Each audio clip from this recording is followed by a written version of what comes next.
अस्सलामु अलैकुम वरहमतुल्लाहि वबरकातुहू। सदक़े फ़ित्र देना हर उस शख्स पर वाजिब है जो साहिब निसाब हो। फ़ितरे के बारे में लोग मालूम करने लगते हैं कि मुफ्ती साहब फ़ितरा कितना होगा और किसको देना होता है, किन लोगों को देना होता है, कब तक देना होता है। तो आज सारे मसले मैं आप लोगों के क्लियर करने जा रहा हूँ। पहली बात तो ये समझ लीजिए कि सदक़े फ़ित्र 5 चीज़ों से आप दे सकते हैं। नंबर 1 गेहूँ से, नंबर 2 जौ से, नंबर 3 खजूर से, नंबर 4 किशमिश से, नंबर 5 छुआरों से। इन 5 चीज़ों के ज़रिए आप सदक़े फ़ित्र अदा कर सकते हैं। अगर आप गेहूं से सदक़े फ़ित्र दे रहे हैं तो 2.25 किलो गेहूं, एहतियातन 2 किलो, जितने रुपए का आपके मार्केट में आ रहा है आपके इलाके की उतनी कीमत दे सकते हैं, या 2.25 किलो गेहूं भी आप दे सकते हैं। नंबर 2 जौ 3.5 किलो, या तो आप जौ दे सकते हैं या 3.5 किलो जौ, जितने रुपए का आपके इलाके में आ रहा है वो पैसा दे सकते हैं। खजूर भी 3.5 किलो, किशमिश भी 3.5 किलो और छुआरे भी 3.5 किलो। तो गेहूं 2.25 किलो, एहतियातन 2 किलो। गेहूं के अलावा जितनी भी चीज़ें हैं, जौ, खजूर, किशमिश, छुआरे, ये 3.5 किलो। 3.5 किलो आप इनको दे दें या फिर इनका जितने रुपए में ये आ रही हैं आपके इलाके में उतना पैसा दे दें। पैसा देना ये ज़्यादा अच्छा है, क्योंकि गरीब आदमी को क्या ज़रूरत है, वो अपनी ज़रूरत पूरी कर लेगा।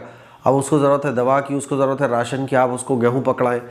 तो बहरहाल पैसा आप दे दें, ये ज़्यादा अच्छा है। ठीक है, कौन सी रेट से देंगे? आप अच्छी से अच्छी रेट से दें तो बहुत अच्छी बात है।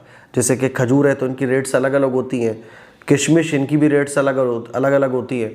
तो आपको अल्लाह ने जिस हैसियत का मालिक बनाया है, अपनी हैसियत को देखकर आप उस रेट के हिसाब से दे सकते हैं। अब मान लीजिए आप करोड़पति हैं, लखपति हैं, आपके लिए 1500 रुपये की कोई अहमियत नहीं है। अब आप गेहूं से सदक़े फ़ित्र निकालें तो ये तो गलत बात हो जाएगी ना।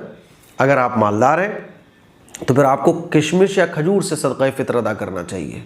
ठीक है, तो ये तो हो गया कि सदक़े फ़ित्र किन चीज़ों से अदा करना चाहिए।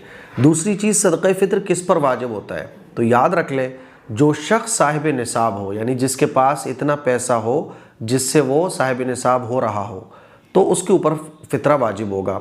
यानी साहिब निसाब किसको कहते हैं? 52.5 तोला चांदी जितने रुपए की मार्केट में आ रही है, इतना रुपया अगर आपके पास है तो आपके ऊपर फ़ित्रा वाजिब होगा, वरना आपके ऊपर फ़ित्रा वाजिब नहीं होगा।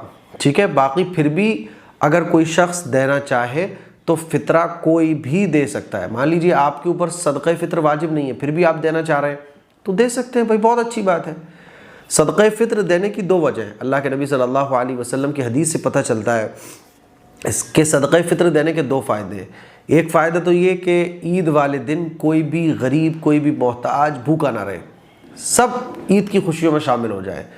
दूसरा, जैसे हम लोग नमाज़ें पढ़ते हैं तो फ़र्ज़ नमाज़ों के अंदर जो कमियाँ कोताहियाँ होती हैं तो वह नफल नमाज़ों से पूरी कर दी जाती हैं, है ना।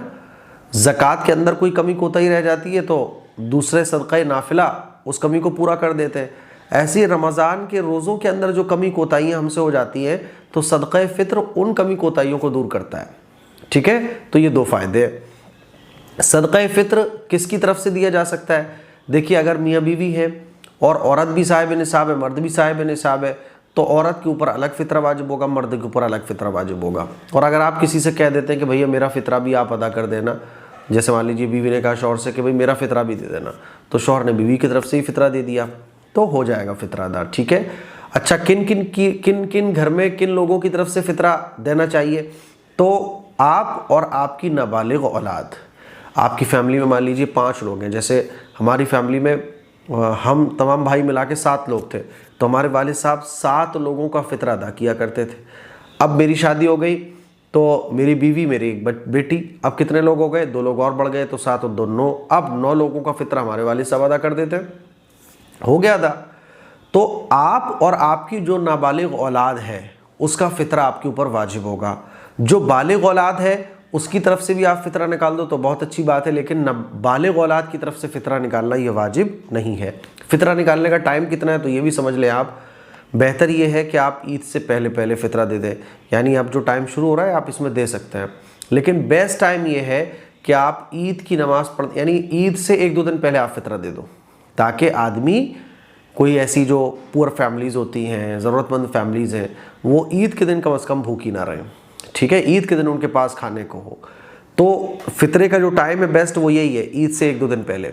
और सबसे बेस्ट टाइम तो ये है कि आप ईद से 1 दिन पहले दे दो, चांद रात को दे दो।